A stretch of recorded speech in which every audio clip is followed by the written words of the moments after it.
Acabamos de leer el Evangelio de la Santa Misa que corresponde al domingo de hoy. Sin embargo, como algunos no lo habrán podido escuchar, lo vamos a leer sucintamente antes de proceder a hacer algún comentario sobre las enseñanzas que el tal Evangelio nos muestra en el día de hoy. El Evangelio de hoy está tomado de San Juan, en el capítulo 4, y corresponde a un evento en el cual Jesucristo nuestro Señor vuelve a curar a otro enfermo. Y dice así: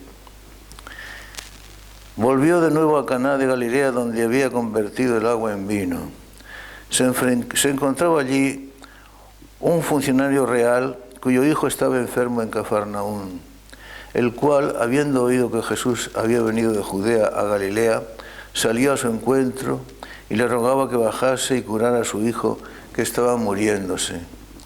Jesús le dijo: si no veis signos y prodigios, no creéis. Dijo el oficial: Señor, baja antes de que muera mi hijo. Respondió Jesús: vete, tu hijo vive. Creyó el hombre en la palabra de Jesús y se fue. Mientras bajaba, sus criados le salieron al encuentro diciendo que su hijo vivía. Les preguntó la hora en que había empezado a mejorar y le respondieron: ayer a la hora 7:00 le dejó la fiebre. Reconoció entonces el padre que aquella era la hora en que Jesús le había dicho: tu hijo vive, y creyó él y toda su casa. Este segundo milagro lo hizo Jesús cuando regresó de Judea a Galilea. Como veis, se trata de un padre de familia que muy apurado, porque su hijo está gravemente enfermo e incluso a punto de morir. Habiendo oído que andaba por aquellos contornos Jesucristo, y habiendo oído también que era capaz de hacer milagros, el hombre, preocupado, se trataba de un hijo, al fin y al cabo, pues va a pedirle al maestro que baje con él a su casa para curar a su hijo. El Señor le responde con una respuesta que tiene algo de reconvención. Si no veis prodigios, milagros y portentos, no creéis. El hombre, sin embargo, preocupado, dice: Señor, déjate de discursos y vente conmigo porque mi hijo se muere. Y el Señor: anda, vete, que tu hijo vive. Aquí nos encontramos con un hecho. Este hombre preocupado, muy comprensible, muy humano, por la salud de su hijo que estaba a punto de morir. Y va a pedirle al maestro, del cual, como digo, ha oído que es capaz de hacer milagros, que lo cure, que impida su muerte. Nos encontramos, por lo tanto, ante la reconvención del Señor: estáis más pendientes de los milagros y prodigios, porque si no, no creéis. De la gente que cree más en los prodigios y en los milagros que en la persona misma de Jesucristo, en la cual no confía tan extremadamente. Es decir, que hacen de la religión, la convierten en objeto de su propia utilidad y provecho. La persona misma de Jesucristo como tal persona no les importa tanto. Es lo religioso o la posibilidad de aprovecharse de la religión para su propio provecho.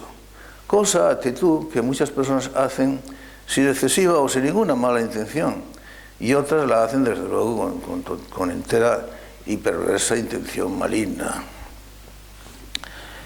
Aprovecharse de la religión para lo que nos conviene, es decir, utilizarla en provecho propio, prescindiendo sin embargo de lo que es eje central de la religión, que es la persona de Jesucristo, nuestro amor a la persona de Jesucristo, el seguimiento de Jesucristo, asimilar la vida y la persona de Jesucristo a nuestra propia vida y a nuestra propia persona, llevar a cabo ese intercambio de vidas que exige las leyes de reciprocidad, del amor. Eso no importa tanto. Que hay muchísima gente que utiliza la religión solamente en provecho propio y que no ve de ella otra cosa más que lo que puede deducirse de eso, pues es algo evidente. Y la tal gente, desde luego, abunda demasiado. Siempre la ha habido en el mundo, pero más que nada en el mundo de hoy. Hay muchos que utilizan la religión en provecho propio, como digo, olvidando y prescindiendo de la persona de Jesús, Y no lo hacen con mala voluntad, al menos con excesiva mala voluntad. Es, por ejemplo, los que utilizan la religión meramente para tranquilizar su conciencia, o bien para mantener un determinado estatus social. Todo el mundo es católico, pues hay que ser católico, porque no se puede desentonar en una sociedad en la que las convenciones religiosas pues todavía subsisten, y no puede aparecer uno como un elemento extraño o enemigo de la religión. Es la gente que, por ejemplo, no cree excesivamente o no tiene una fe arraigada y profunda, pero van a misa los domingos, bueno, casi todos los domingos, no siempre, pero más que nada lo hacen no porque estén convencidos de la necesidad de la misa, de que la misa les hace participar del misterio de Cristo, del sacrificio de Cristo, de la muerte de Cristo, sino porque tranquiliza su conciencia. Caso de que exista un más allá, si realmente existe Dios, pues claro, el cumplimiento, aunque sea mínimo, de las obligaciones religiosas, pues siempre nos deja más tranquilos. Y van a misa, e incluso hay quienes se confiesan de vez en cuando, también para tranquilizar su conciencia puramente, o incluso llevar a cabo pues convenciones religiosas por aquello de que el qué dirán. Cuánta gente hay, por ejemplo, que no cree demasiado en eso, pero que se casan por la Iglesia porque todavía las convenciones religiosas en determinados lugares pues están vigentes y hay que quedar bien, y se casan, o bien por el qué dirán, o incluso que bautizan a sus hijos. Yo recuerdo ahora el caso de personajes verdaderamente importantes en la vida social política, incluso de un país, que de reconocida afiliación masónica, tales personajes, y sin embargo pues bautizan a sus hijos y los llevan luego a confirmarlos, a recibir el sacramento de la confirmación, no porque crean demasiado o nada en el bautismo o en la confirmación, ni les importe mucho que los hijos se introduzcan en la fe y en la práctica de la catolicidad, de la religión católica, sino porque así lo exigen las convenciones sociales que están en vigor, y que dada su posición, pues claro, quedarían en muy mal lugar y serían muy mal vistos por la sociedad si no bautizaran a sus hijos, si no llevaran a hacer la primera comunión. Y sin embargo, tales personajes son reconocidos como de auténtica afiliación masónica. Y dice, bueno, ¿en qué pueden creer estos personajes en cuanto a la religión, en cuanto a Jesucristo? Que no les importa nada si no creen en Él. Pues en realidad no creen en nada, pero hay que servirse de la religión porque hay que mantener el estatus social, hay que estar al tanto con las convenciones sociales, hay que seguir los criterios de una sociedad postcristiana, pero en la que todavía quedan bastantes vestigios de cristianismo, etcétera, etcétera. En realidad, para unos y para otros, Jesucristo no significa demasiado o nada en sus vidas. Si no veis milagros y portentos, no creeréis. Sí, Señor, pero de todas maneras tú cura a mi hijo. Esto es lo que le interesaba al padre de familia, que hasta cierto punto lo podemos comprender porque es muy humano y era el padre de un niño que se estaba muriendo. Decía yo que esta multitud de personas, muchas de ellas, actúan sin mala voluntad, por ignorancia o por mediocridad o por dejarse llevar por el ambiente o por si acaso, o por el qué dirán, etcétera, etcétera. Pero hay otras personas que de las que no se puede afirmar que se sirvan y se aprovechen de la religión sin que haya en ellas mala voluntad. Es decir, sin mala voluntad, porque es de suponer, y los hechos parece que lo confirman, que sí que hay mala voluntad. Son los que se dedican a vivir de la religión. Son los que utilizan la religión cómo, cuándo y en la medida que les conviene, pero no en la medida que los puede perjudicar o que puede disminuir su estatus o que les puede complicar la vida o que les puede poner en peligro o que les puede obligar a tomar posiciones claras y determinantes que les enfrenten con la sociedad o con los medios de comunicación o con los elementos determinantes del poder político en ese momento, etcétera, etcétera. Ayer, por ejemplo, pues nos enteramos que como la multitud del pueblo cristiano y otros no tan cristianos, pero sí de muy buena voluntad, acudir a esa enorme manifestación en protesta contra las criminales leyes del aborto, el aborto absolutamente libre, totalmente sin ninguna cortapisa que se ha impuesto ya o se va a terminar de imponer en nuestra patria, y sin embargo los pastores no aparecen por ninguna parte. Los pastores, los que tenían que guiar a su pueblo, los que tenían que ir a la cabeza del rebaño, los que tenían que guiar al tal rebaño por los buenos caminos y conducirlo a los buenos pastos, los que tenían que señalarle la proximidad del lobo y evitarle los peligros del lobo, ese que llega y dispersa el rebaño y devora el rebaño, etcétera, etcétera. No hay que comprometerse, no hay que cogerse los dedos. Tantas personas de buena voluntad se preguntan, ¿y dónde están nuestros pastores? ¿Y por qué el silencio de nuestros pastores? ¿Y por qué ante el desconcierto tan absoluto de la sociedad, el caos en el que reina la sociedad, el desprestigio de los valores cristianos, el pisoteamiento y la campaña contra los valores cristianos y la persecución contra los valores cristianos y contra los cristianos y en general contra la gente honrada es tan intensa, y sin embargo los pastores callan, guardan silencio, permanecen tranquilos en sus sitios sin atreverse a dar la voz, a comprometerse, a cogerse los dedos, a ponerse en evidencia ante los poderes fácticos del momento, etcétera, etcétera. Hay quien dice que existen pactos. Yo te doy y tú me das. Yo me callo y tú me das. Yo guardo silencio y tú me dejas, etcétera, etcétera. Sea lo que fuere, porque hay quien dice que es así, de serlo, hay que tener en cuenta lo que dice la Biblia de que no se pueden hacer pactos con el diablo. El hacer pactos con el diablo es disparatado, porque el diablo siempre sale ganando. Como decía San Pablo, ¿qué concierto hay entre la luz y las tinieblas? ¿Qué acuerdo puede existir entre Cristo y Belial? Ninguno. Entre la luz y las tinieblas no puede haber ningún concierto. Entre Cristo y Belial no puede haber ningún acuerdo. Luego, con esa postura, pues los pastores inducen al pueblo cristiano en confusión, y sobre todo que el rebaño de Cristo, las ovejas del Señor, los que formamos la gran masa de la Iglesia, necesitamos los pastores, como ocurre con los rebaños naturales en los animales, pastores que conduzcan, que guíen, que lleven a buenos pastos, que libren a las ovejas del peligro, etcétera, etcétera. Cuando tal cosa no ocurre, las ovejas dejan de oír la voz del pastor, lo dice literalmente Jesús, las ovejas se desconciertan, se dispersan, luego llega el rebaño, el lobo, y primero dispersa el rebaño, y además pues devora a una multitud de ovejas. Estos pastores viven de la religión, y a veces no viven mal.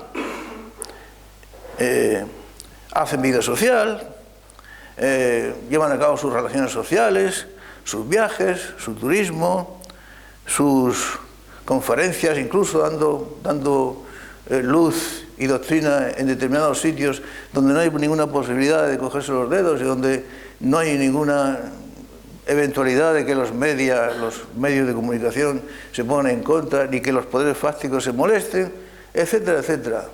Intentan escalar más puestos en sus estamentos propios, y mientras tanto las ovejas perecen de inacción y perecen de hambre por falta de alimentos espirituales. Como os he dicho antes, si es preciso, pactan con quien sea. El caso es conservar el estatus propio, conservar su posición y seguir adelante, y si es preciso, mejorarla y subir y escalar puestos. Pero hay quien utiliza la religión, y esto que voy a decir ahora parece contradictorio y parece una paradoja, hay quien odia la religión y no disimula ni esconde su odio a la religión, y sin embargo se aprovechan de la religión precisamente para fomentar su odio, para extender su odio, para llevar a cabo sus campañas contra la religión, y sin embargo se aprovechan de la religión porque precisamente la necesitan para llevar a cabo tales campañas, para ir fomentando su odio y para llevar a cabo, para realizar su labor de exterminio de todo lo que en el pueblo cristiano, en la sociedad del común de los hombres, supone todavía de arraigo de los valores cristianos. Y así, por ejemplo, para que lo comprendáis muy bien, cuando en el siglo pasado los jesuitas después de traicionar clarísimamente, totalmente, a la Iglesia Católica y convertirse de católicos fervientes de la orden más poderosa, los servidores del Papa, los del cuarto voto, de obediencia al Papa, de la orden más poderosa, apostólica y eficaz que existía en la Iglesia de Dios, en la más enemiga de la Iglesia. Cuando los jesuitas determinaron en Hispanoamérica, en toda Hispanoamérica, acabar con el catolicismo siempre estuvo desde la colonización profundamente arraigado en Sudamérica, en Hispanoamérica, profundamente arraigado. Yo he vivido 5 años en Sudamérica y puedo dar testimonio de esto. Vosotros muchos sois de Sudamérica y también podéis dar testimonio de lo mismo. Aunque sois un jovencitos, yo la he conocido aquellos ambientes mucho antes que vosotros, cuando la fe todavía era profunda, en los indiecitos, en los que no eran indiecitos, en la gente blanca, en los mestizos, etc. La fe era profundísima. Pero, como digo, los jesuitas se empeñaron en que había que acabar con aquello, para lo cual utilizaron la teología de la liberación. Fueron los que inventaron la teología de la liberación, marxismo puro, y fueron los que introdujeron tal marxismo a caballo de la teología de la liberación en los pueblos de Sudamérica, para acabar con el catolicismo. Pero claro, se encontraron con que la fe estaba profundamente arraigada en el pueblo hispanoamericano, en los cristianos católicos hispanoamericanos, profundamente arraigada. Era general, yo os digo, yo he vivido ahí entre ellos 5 años, y además en los sitios más difíciles. He vivido en las alturas de los Andes, con los indiecitos más pobres. He vivido en los barrios más extremos y más poblados de las grandes ciudades, barrios más pobrecidos también. Pero en todas partes, en unos lugares y en otros, en medio de la miseria o en medio de la opulencia de los ricos, en cualquier parte, la fe cristiana estaba profundamente arraigada. Pero había que desarraigarla, por lo tanto. Y entonces, a través del marxismo, de la teología de la liberación. Pero claro, se encontraron también los jesuitas con que tampoco el marxismo, al fin y al cabo tan opuesto a la fe católica, y la teología de la liberación podían ser aceptados por el pueblo. Y entonces acudieron a un extremo muy peculiar: convertir la terminología de todos los valores e instituciones cristianas, seguir utilizándolas para engañar a la gente, pero al mismo tiempo, conservando la cáscara, cambiar el contenido. Conservar la terminología, los nombres de los valores cristianos, de las instituciones, pero al mismo tiempo disimulando y metiendo un contenido de que se trataba de hacer una revolución para hacer una iglesia mejor, para hacer una iglesia más auténtica, para liberar al pueblo de su miseria. Cuando el Evangelio habla de liberar al pueblo, al hombre de su miseria, habla de la miseria del alma, de la miseria espiritual, que la cual lleva luego consigo como consecuencia la miseria corporal. Pero estos tales entendían la miseria corporal, entendían la revolución de tipo político, en términos sociales. La justicia, de la que habla la Biblia, la justicia, pero todos los que tienen hambre de justicia, la entendían como mera justicia social. La revolución como revolución política, y para eso, como digo, emplearon la terminología, las instituciones religiosas, y se infiltraron en los seminarios, en los sacerdotes, entre los religiosos, para por medio de ellos influir en el pueblo, y bajo capa de religión, bajo capa de hacer una iglesia más auténtica, la iglesia del pueblo le llamaban. Ahora es la iglesia del pueblo, que por supuesto no tiene que estar vinculada a Roma, en absoluto. Es la iglesia del pueblo, es el pueblo el que es el determinante y el que tiene que decir lo que es dogmático, lo que no es dogmático, lo que es digno de ser creído, lo que no debe ser creído. Hay que acabar con los burgueses, con los ricos, con las injusticias sociales, porque Cristo no quiere las injusticias. Claro, Cristo no quiere las injusticias, pero Cristo no vino a traer al mundo una mayor justicia social, un mejor bienestar entre los hombres, una mejor organización política. Lo decía él, pero a mí ¿quién me ha constituido repartidor ni juez entre vosotros? Lo que habéis de hacer es buscar primero el reino de Dios y su justicia. Lo demás se os dará por añadidura. Pero esto era olvidado. ¿Veis? Aquí tenéis un ejemplo patente y claro de cómo fue utilizada la religión para descristianizar, para difundir el odio, el ateísmo entre los hombres, y más en esos pueblos en los que existía una fe tan arraigada. Yo todavía pude ser testigo de esta evolución.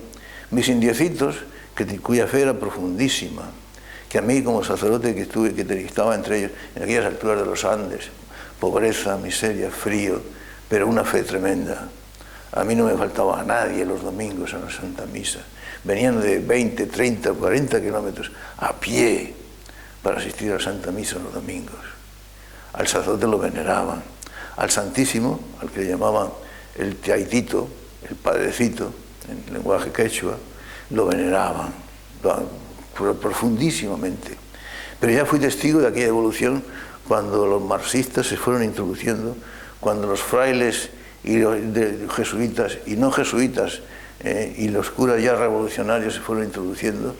Fui testigo de cómo este pueblo, de la virtud cristiana del amor y de la caridad, fue pasando al odio, de la virtud del entendimiento, del cariño social, al odio y a la lucha de clases, etcétera, etcétera. Pero aquí tenéis un ejemplo de cómo alguien se sirve de la religión para su propio negocio. El socialismo que ahora nos está gobernando, por ejemplo, que odia la religión y sin embargo se tiene que valer, quieras que no, se tiene que valer de la religión. Porque para hacer sus campañas contra la Iglesia, para descristianizar el pueblo, para destruir a la juventud, para destruir la fe y la pureza de los niños, para liberar a los niños de la potestad de sus padres y poderlos educar ellos, el Estado, el gran hermano, el Estado, el único que puede educar materialísticamente, paganamente, bestialmente a los niños. Para hacer esto tienen que valerse de valores religiosos.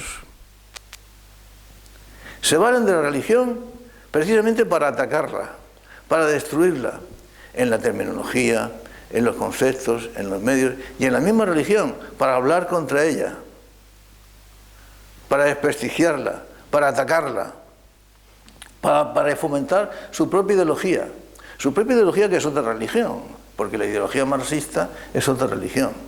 Pero para fomentar esa ideología religión que es el marxismo, que es la lucha de clases, que es el socialismo, que es el dominio absoluto, tiránico y total de papá Estado, en el que se suprime por completo la libertad de los individuos y de la dignidad del hombre. Decir, por ejemplo, que el aborto es un derecho de la mujer. La mujer tiene derecho a cometer parricidio, infanticidio del fruto de sus propias entrañas. Que el crimen puede ser un derecho de la mujer. Nunca jamás se había visto a una mujer tan rebajada, tan vilipendiada, como se está viendo ahora en estas campañas que se hacen a favor del aborto bajo la consigna falsa, falaz, embustera, perversa, criminal, diabólica, de que la mujer tiene derecho. ¿Derecho a qué? ¿A matar al hijo de sus entrañas? ¿A privar a un ser de su existencia que Dios ha creado, un ser que Dios ha creado de su existencia en este mundo? Pero hay más. Hay quienes se han aprovechado incluso de la religión, en este caso concreto del que voy a hablar ahora, del Concilio Vaticano II, por ejemplo, para fomentar el nuevo orden social. Y me estoy refiriendo concretamente a la masonería. La masonería ha utilizado el Concilio Vaticano II, desvirtuándolo, falsificándolo, de tal manera, presentándolo bajo el epíteto de lo que ellos han inventado y llamado el espíritu del concilio, para a través de ese espíritu del concilio, que no es más que una interpretación del concilio a su gusto y placer, utilizarlo como arma para todos aquellos que querían mantener los principios de la fe siempre inmutables, el amor y la fidelidad a la Iglesia, el amor y la fidelidad al Papa, etcétera, etcétera. Con el espíritu del concilio y con la reforma han subvertido la liturgia, la han cambiado por completo, el culto a Dios, la excelsitud, la sublimidad, la grandiosidad de la liturgia cristiana, la Santa Misa, la han convertido pues en una fiesta social. Las guitarras, los gritos, los esperpentos, las improvisaciones de la gente, en las que el papel del sacerdote ya no pinta nada, en el que la idea del sacrificio y de la muerte de Cristo ha desaparecido por completo. Ya no se trata del culto a Dios, se trata de fomentar los sentimientos del hombre y para el hombre, es decir, del culto al hombre. Ahí tenéis un uso de la religión para fomentar lo que ellos han llamado el nuevo orden social mundial, la fraternidad universal, en la que ya no hacen falta las supersticiones en la religión. Pero para eso es necesario aprovecharse del concilio malinterpretado, tergiversado, de una liturgia tergiversada, en la que el culto a Dios prácticamente ha desaparecido, etcétera, etcétera. Os digo estas cosas para que veáis cómo el aprovechamiento de la religión en provecho propio, perverso, malintencionado, egoísta, criminal, canalla, diabólico, es algo que no se daba ya en aquellas personas, incluso de buena voluntad, como el padre, este funcionario real del que hablábamos hoy, en aquellos tiempos, sino ahora también, y ahora más que en aquellos tiempos. En realidad, de verdad, el funcionario real que acudió a Jesucristo apuradísimo porque su hijo estaba a punto de morir, no se puede decir que este hombre fuera conducido de mala voluntad. Le apremiaba la preocupación muy comprensible de que su hijo estaba a punto de morir. Y llega el maestro: si no veis milagros y prodigios, no creéis. Sí, maestro, pero mira, tú de todas maneras, vente y cura a mi hijo. Anda, no hay necesidad de que me vaya. Vete a tu casa, que tu hijo está curado. Así es. Por eso, en estos tiempos postcristianos, en estos tiempos en que la figura, la persona, la grandeza, la grandiosidad, la magnificencia, la belleza, la bondad, la excelsitud de Cristo Jesús, el Señor, en estos tiempos en que Cristo Jesús, el Señor, ha desaparecido del horizonte de la vida postcristiana de estos pueblos y sociedades que fueron cristianos en otro tiempo, en estos momentos, es más urgente y más necesario que nunca que haya hombres y que haya mujeres mayores, viejos, hombres maduros, jóvenes y niños que crean profundamente en Jesucristo, que amen entera y totalmente a Jesús, que estén dispuestos valientemente a dar testimonio de Jesús en un mundo sin fe, que estén convencidos de que esa es su fe profunda en Jesucristo, la que se va a imponer a ese mundo descreído y postcristiano, a ese mundo pagano y canallesco que trata de destruir cualquier vestigio de religión. Es la fe la que se va a imponer, porque, como decía el apóstol San Juan, he aquí, esta es nuestra victoria que vence al mundo, nuestra fe. En un mundo sin fe, postcristiano y descreído, es necesario que la vida de los cristianos se centre en Cristo Jesús el Señor. Porque para mí, decía San Pablo, para mí la vida es Cristo y la muerte es ganancia.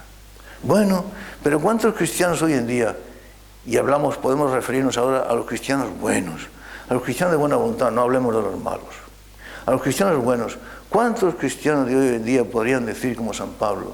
Porque para mí la vida es Cristo y la muerte ganancia. ¿A cuántos cristianos se podría referir ahora el apóstol cuando decía: y cuando aparezca Cristo, que es vuestra vida, también vosotros apareceréis en gloria junto con Él? Porque Cristo es nuestra vida. Cristo es la vida del cristiano, lo que da sentido a nuestra existencia, lo que da color a nuestra existencia, lo que da alegría a nuestra vida, lo que da norte a nuestro camino, sentido y dirección a nuestro camino, lo que mantiene nuestras esperanzas, nuestras ilusiones, lo que nos libra de la desesperanza, del abatimiento, de la tristeza, es Cristo Jesús, que, como dice la Biblia, fue siempre el mismo, eteri, et hodie, et in secula, y ayer, y hoy, y por los siglos, porque Cristo es el mismo ayer, el mismo hoy, y el mismo lo será por los siglos. Este que es nuestra vida, para mí la vida es Cristo, porque, como decía también el apóstol en otro lugar, porque vivo yo, pero ya no soy yo quien vive, sino que es Cristo el que vive en mí. ¿Cuántos cristianos podrían decir eso? Quizá nosotros podríamos decir eso. ¿Acaso no estamos lejos del apóstol, de esas expresiones del apóstol, para desgracia para nosotros? ¿Acaso no sentimos, sin embargo, la esperanza y la nostalgia de que pudiéramos decir, pudiéramos hacer nuestras tales expresiones algún día?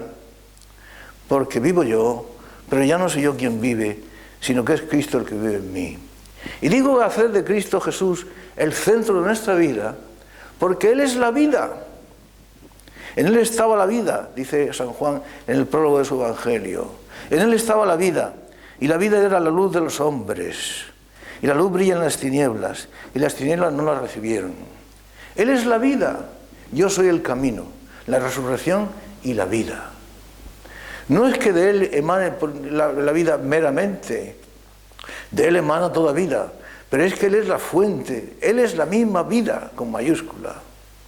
Y si Él es la misma vida, cualquier vestigio de vida real que pueda haber en el mundo material, en el mundo orgánico, en el mundo inorgánico, y no digo nada, en nosotros, tiene que proceder de Él, porque Él es el fundamento de todo. Como dice que San Pablo en los Colosenses, todo fue hecho por Él y para Él, y sin Él no se hizo nada de cuanto ha sido hecho. Él es la vida. Por lo tanto, no se puede fundamentar ni orientar la vida, y no digo nada de la vida de un cristiano, sino es en Él, para Él y en dirección a Él. Por eso ayer, en esa manifestación provida gigantesca que tuvo lugar en Madrid, en contra de las leyes canallescas, criminales, parricidas del aborto que nuestro gobierno quiere implantar, yo encuentro un fallo fundamental en este tipo de manifestaciones y en general en las expresiones de los cristianos y por supuesto en las expresiones de los pastores que aunque no se decidan a conducir con valentía a su pueblo, pero todavía siguen dando recta doctrina. Dicen, ¿por qué hay que defender? Se decía, hay que defender el derecho a la vida. Porque lo verdaderamente progresista es la vida y no la muerte. El derecho a la vida, bien, y ahí nos quedamos. Pero ¿qué es ese derecho a la vida? Si no lo vinculamos a Jesús el Señor, fuente de toda la vida, fuente de toda vida, donde procede toda vida y donde procede toda fuente, todos los motivos para legitimar lo que es la vida del hombre. Porque desaparecido Dios, quitado de en medio Jesucristo, el fundamento de la vida del hombre desaparece. Si vamos a fundar la vida solamente en el derecho a la vida, si queremos combatir el aborto, por ejemplo, o la eutanasia, fundamentados en un llamado derecho a la vida, el cual realmente existe, porque realmente en todo ser humano existe el derecho a la vida, es el derecho primordial. Pero si queremos fundarlo en eso y solamente en eso, y no en otro fundamento más sólido, sería lo mismo que si colgamos un abrigo en una percha y esta percha pretendemos dejarla en el aire. Cogemos el abrigo, lo ponemos en la percha y la percha la dejamos en el aire, en cuyo caso la percha y el abrigo todos se van al suelo. El derecho a la vida, sí, por supuesto, el derecho a la vida, propio de todo ser humano que viene o que ha venido a este mundo o que va a venir a este mundo. Pero ese derecho a la vida, a su vez, hay que fundamentarlo en el autor de la vida, en aquel que legitima todos los derechos y todos los auténticos principios, en este caso que es Cristo Jesús. Decía San Pablo, y esto sí es un tema tan amplio, pero tan hermoso, que nuestra vida no nos pertenece. Decía Jesucristo que cuando no fundamentamos la vida en Él, la perdemos, porque el que busque su propia vida, la perderá. Pero solamente el que pierda su vida por amor de mí, la encontrará. Aquí tenéis la confirmación en palabras del mismo Jesús de que aquel que no fundamente su propia vida en la suya, la pierde, se queda sin nada. San Pablo confirmaba esto cuando decía en aquellas palabras tan hermosas en la carta a los romanos, decía el apóstol, porque ninguno de nosotros vive para sí y ninguno de nosotros muere para sí. Porque si vivimos, para el Señor vivimos, y si morimos, para el Señor morimos. En fin, sea que vivamos o sea que muramos, decía el apóstol, del Señor somos. O sea, que nuestra vida procede de Él, pero nosotros por amor y voluntariamente se la damos a Él. Y Él en reciprocidad, porque el amor es siempre bilateral y recíproco, nos da la suya. Nuestra vida siendo la suya siendo la nuestra. Nosotros le damos nuestra propia vida y con eso nuestra vida cobra sentido, porque además Él nos da la suya. El que coma mi carne y beba mi sangre, vivirá en mí y yo en Él. Vivirá por mí y yo viviré por Él. La vida se fundamenta en el autor de la vida, que es Jesús el Señor. Y ahí, repito, es cuando la vida humana cobra y se hace sobrehumana, porque se hace sobrenatural. Es cuando la vida, entonces, cobra sentido, cobra color, recibe toda la alegría, todo lo que es la alegría cristiana, todo lo que es la ilusión, conoce en verdad y en realidad el camino, el único y el auténtico camino que conduce a la patria, a nuestra patria definitiva, que es el cielo. Porque en definitiva, y porque en último término, ninguno de nosotros vive para sí y ninguno de nosotros muere para sí. Porque si vivimos, para el Señor vivimos. Y si morimos, para el Señor morimos. Porque, en fin, sea que vivamos o sea que muramos, del Señor somos.